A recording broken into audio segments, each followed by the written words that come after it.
to my bag swag. Hello, everybody.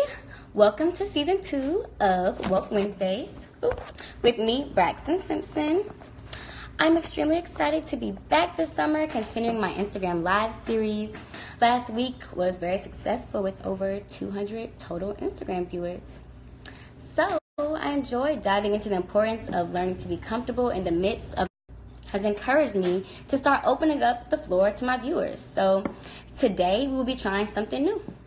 We have one guest here with us to chime in on today's topics, Jakari Ward. So let's dive into it. Now, I know some of you may be wondering what Woke Wednesdays are. The term woke does not refer to being knowledgeable about any topic, and it doesn't only pertain to Black people. The phenomenon of being woke is an urge to challenge systemic injustices and problematic societal norms through awareness. Becoming woke refers to people being completely aware of the injustice, the discrimination, the racism, and or the ignorance conducted in the space a person inhabits, regardless of their skin tone. Being woke means being aware. And on Woke Wednesdays, we will have discussions with hopes to make this world a more socially aware place. So, today's topic is the importance of representation. I welcome your woke moments, ask questions, drop comments, and we will talk about it. So, representation is defined as the description or portrayal of someone in a particular way. Seeing people that look like you doing the things that you aspire to do is reassuring. It gives one hope and allows one to believe they can achieve anything. Growing up as a little Black girl in Marietta, Kennesaw, mostly all of my teachers were white. My principals were white.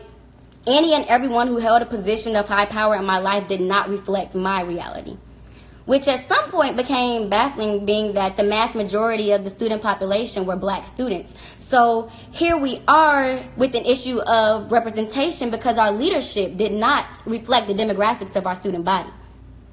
The people who looked like me, who looked like us, were lunch ladies and or janitorial workers. Not to say that these roles were not vital to the daily operations of the school, but being a young Black girl, I realized that seeing people who look like you in positions of power allows you to dream and aspire to learn more, do more, and become more. But when I see absolutely no one who looks like me in a position of authority or that demands the utmost level of respect, what does that mean for me? What does that mean for the Black girl who will become a young Black woman? Reality is, little white boys and girls have people to look up to mimic, to represent them. They are constantly seeing people who look like them in positions of authority on a daily basis, and their confidence is on the rise. Their self-assurance is heightened because of it. They can believe they are invincible because they often see people who look like them represented in every field on every level.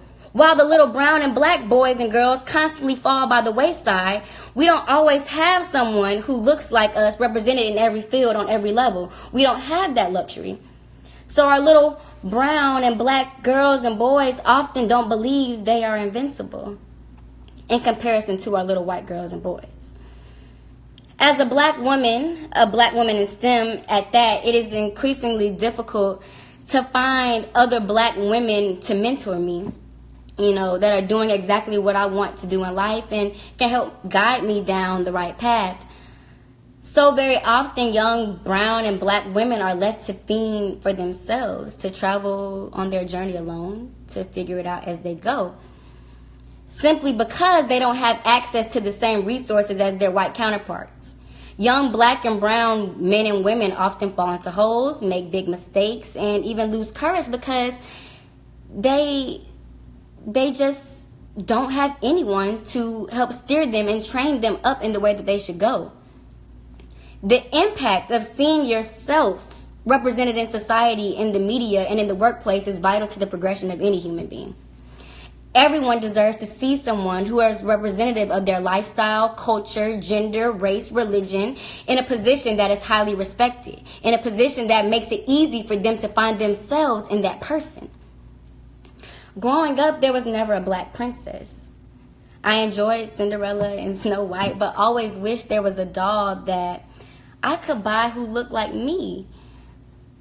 A movie that represented African American culture. something that resonated with me. And as a young girl, what was that teaching me? That only white girls could be of royalty? That only white girls are pretty enough for the big screens? So when Disney launched this first black princess, Princess Tiana, I finally had the opportunity to see myself as royalty, as good enough, as a princess. Being that I have a little sister, she was born around the launching of the film, I was happy to know that she would in fact never feel like she could not see herself, as anything less than royalty, because representation was now a factor in her childhood experience. Positive representations of brown and black men and women is vital to our growth as a community. Truth is, white people are the only face that the media deems as a full character, as a true representation of success. So it is our duty to push forward, serve as a positive role model for our youth, share our testimonies and keys to success, because if we don't, who will? We have to create an environment in which the next generation can begin to see themselves in us, an environment in which they can feel confident enough in their abilities and aspirations because they've been exposed to someone who is a representation of their reality, accomplish what they foresee for themselves. Lastly, we have to build up this next generation to be fearless enough to be the first. If no one is the first, we revisit the issue of a lack in representation. So now we are going to take this opportunity to speak with our special guest and hear his point of view on representation. So, okay. Gonna wait on Jakari. My name is Jakari Ward. I'm in the United States Army and I go to American Military University. Okay, and tell us a little bit about how you feel about representation and maybe like an experience you've had with lack of representation. When it comes to representation as a black male, we're supposed to be dominant. We're supposed to be dominant in the workplace. We're supposed to be dominant in our homes. We're supposed to be dominant in our communities. But it's a huge lack of that simply because of, the past of black people as a whole. And then as black males in America nowadays, it's like men don't want to step up. You see more of our black men stepping up, but it's not enough of us. And if we can just all come together, it would be beautiful. Yes. When it comes to representation in the workplace, or an experience that I had in the United States Army, it's not a big group of black men. It's black men that, walk around and want to be white. They want to be this. They want to be everything except black. So what they do is they belittle themselves and allow others to belittle them. So they just lower who they are to fit a standard when we were made to succeed and exceed the standard. So yeah, that's really the lack of representation in the United States Army. Okay. So, if you could sum up the importance of representation, what would you say? And the importance of it? The importance of representation. I would sum it up as, are you meaning me as a black male or representation in general? Just representation in general.